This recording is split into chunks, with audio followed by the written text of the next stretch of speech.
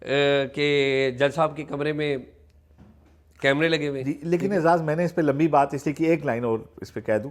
دیکھیں ہمارے یہاں نا چیزوں کو صرف اپنی پارٹی افیلیشن کے یا اس کے تناظر میں دیکھا جاتا ہے, لیکن ہمیں ایک قوم کے طور پہ نا ایشو ٹو ایشو چیزوں کو دیکھنا چاہیے, اور یہ ایک ایسا ایشو ہے کہ اس سے باقی کنٹیکس اور اس سے علیحدہ کر کے انڈیپینڈنس آف جوڈیشری کے فریم میں دیکھنا بالکل ٹھیک بات ہے, بالکل ٹھیک بات. اچھا وہ نادرا والا آپ بتا رہے آصف جی, نادرا والا معاملہ میں کوئکلی کر دیتا ہوں تاکہ ٹائم نہ ہو. ہم نے تھرو آؤٹ اس کو کور کرتے آئے ہیں. تو اس کے اوپر وزارت داخلہ کی ہدایت کے اوپر جو نادرا کے جو چیئرمین ہیں جنرل صاحب, انہوں نے کارروائی کا آغاز کر دیا ہوا. نادرا کے اندر بہت سارے افسروں کے خلاف کارروائی کا آغاز ہو چکا ہوا ہے, سسپینڈ کر دیے گئے ہیں.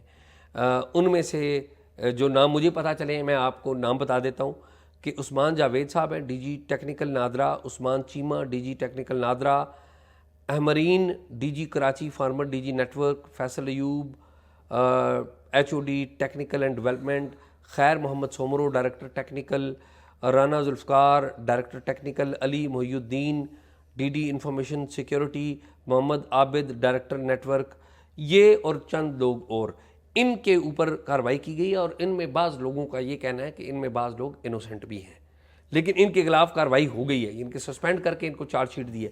میں نے اس کے اوپر نادرا کی جو ترجمان ہیں ان سے رابطہ کیا تو انہوں نے بتایا کہ جے آئی ٹی نے ایکشن ریکمینڈ کیا ہے, اور نادرا نے ڈسپلنری کارروائی یعنی کہ کا آغاز بھی کر دیا ہے, اور جے آئی ٹی کے ریکمنڈیشن کے مطابق. اور پھر انہوں نے ترجمان نے کہا کہ یہ ایک سب جوڈس معاملہ ہے.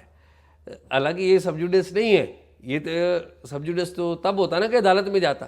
وہ کہتی ہیں کہ یہ سب جوڈس معاملہ ہے, اس لیے یہ پرائیویسی آف انڈیویجول نیم ہم ریلیز نہیں کر سکتے قانونی گراؤنڈز کی وجہ پر.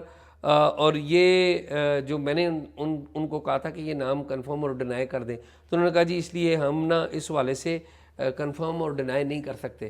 پھر میں نے ان سے یہ بھی پوچھا, میں نے کہا جی میں نے سنا کہ ان کے نام جن آفسرز کے بارے میں آپ نام لے رہے ہیں ان کے نام ای سی ایل پہ ڈال رہے ہیں, تو اس بات کی بھی انہوں نے کنفرم یا ڈینائی نہیں کیا.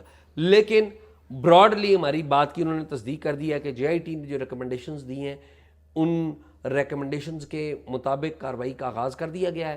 اب کارروائی میں مجھے جو بتایا گیا, مجھے یہ بتایا گیا کہ بعض ایسے لوگ بھی ہیں جن لوگوں کے نام میں نے پڑھے, یہ ان کے اوپر کارروائی ہوئی ہے. لازمی نہیں ہے کہ مجرم ہے, لازمی ہے جے آئی ٹی نے کہا ہے نا کہ ان کی رسپانسبلٹی بنتی ہے. اب وہ اپنی وضاحت دیں گے کہ ہم نے اپنا فرض نبھایا تھا یا نہیں. لیکن اعزاز ادھر ایک اور سوال بھی پیدا ہوتا ہے, جنرل صاحب تو یہ ایکشن لے رہے ہیں, لیکن آپ کو پتہ ہے کہ نادرا میں پہلے بھی بہت بڑی تعداد میں ہمارے ریٹائرڈ آفسر تھے آرمی کے, اور پھر سرویلنس کا ایک بہت بڑا ڈپارٹمنٹ تھا. میرا خیال ہے ان کو بھی اکاؤنٹیبل کرنا چاہیے کہ آپ کون سی سرویلنس کرتے ہیں. ایک جو عثمان مبین گئے نا فارمر چیئرمین نادرا, اور میں یہ سمجھتا ہوں اچھے آدمی تھے, لیکن ظلم کیا انہوں نے, ایک ظلم کہ ایک بریگیڈیئر صاحب تھے خالد لطیف ان کا نام تھا, جن کا بیک گراؤنڈ آئی ٹی سے نہیں تھا. یہ ان کے پرسنل سٹاف ہے, چیف آف سٹاف کہہ لیں تھے, ان کو چیئرمین کو لگا کر چلے گئے. یہ ظلم ہے نا, ادارے کے ساتھ ظلم ہے. اور کیوں لگوایا اس وقت؟ کیونکہ فیض حمید صاحب کے وہ کا تعلق تھا ان کا, ٹھیک ہے. اور وہ بھی دیکھیں, اور انہوں نے آ کے سب سے پہلے جو آرڈر کیا اپنی تنخواہیں بڑھا دی اور وہ لے لیے, اور ابھی غالباً وہ چلے گئے ہوئے ہیں, لیکن کوئی پوچھنے والا نہیں. میرے خیال میں یہ جرنیل صاحب کا اصل کارروائی یا اصل ان کا اس وقت ہوگا جب یہ اپنے پیٹی بھائیوں کے خلاف بھی کارروائی کریں گے. بالکل, اور جو ٹیکنیکل جو ذمہ دار ہوں, جو ذمہ دار ہیں, اور آئی ٹرسٹ کے یہ کریں گے, اور آئی ٹرسٹ کے یہ کر سکتے ہیں, ان کے پاس پاور ہے, اختیار ہے, ٹرسٹ ہے, ایک انسٹیٹیوشن کو. تو میرے خیال میں ابھی تک یہی ہے. تو ناظرین آپ نے پروگرام دیکھا, کچھ کمنٹس ہیں میں کوئکلی بتا دوں کہ جو زیادہ تر جو کمنٹس ہیں آپ کے وہ کمنٹس آئے ہیں پروگرام کے حوالے سے. بعض لوگوں نے پروگرام کو بڑی تعریف کی ہے, اور نادرا کے حوالے سے ایک کمنٹ کسی فضل احد صاحب نے کیا ہے. انہوں نے کہا ہے کہ جی نادرا والوں کو غریبوں کی بد دعائیں لگی ہیں, یہ لوگوں کو بڑا ذلیل کرتے ہیں, اس لیے یہ خیر آگے جو بات ہے وہ پڑھنے والی نہیں ہے. پھر ان میں سے ایک صاحب ہیں, انہوں نے کہا ہے کہ جی پاسپورٹ کا معاملہ ہے وہ ابھی تک پھنسا ہوا ہے, اس کو فالو کریں, بالکل ہم کریں گے جی. پھر انہوں نے ایک صاحب ہیں, ان کا نام نہیں ہے, کیشمر اوپینین یہ ان کا ہینڈل ہے. انہوں نے کہا کہ جی آپ سیاسی شو کے علاوہ کسی ایک پروگرام میں یہ یوٹیوبرز ٹک ٹاکرز کروڑوں جو کما رہے ہیں یہ ایف بی آر میں کتنا ٹیکس دیتے ہیں اس پر ضرور بتائیں. آصف یہ بڑی اہم بات کی ہے. پھر کسی نے لکھا ہوا ہے حکیم رضوان حفیظ ملک, یہ پتہ نہیں کیوں لکھا ہوا مجھے سمجھ نہیں آئی. عمیر احمد صاحب, عمیر صاحب پتہ نہیں کیوں لکھا ہوا ہے, اور کسی اور صاحب نے بھی حکیم صاحب کا نام پتہ نہیں کیوں لکھا ہوا ہے, مجھے نہیں آصف, یہ کمنٹ میں پڑھ رہا ہوں. اور کسی ایک صاحب اور نے کوئی پورا پتہ لکھا ہوا ہے آصف جی, میں امید ہے آپ جی ٹھیک ہے. یہ تو یہ ہے جناب موٹے موٹے جو آپ کے کمنٹس ہیں وہ ہم نے پڑھ دیے ہیں. آپ کو امید ہے پسند آیا ہوگا. کمنٹ آپ دیتے رہیں, اگر کوئی معلومات دینی ہے تو talkshock777@gmail.com پہ دیجیے. مجھے اور آصف کو اجازت دیجیے. اللہ حافظ.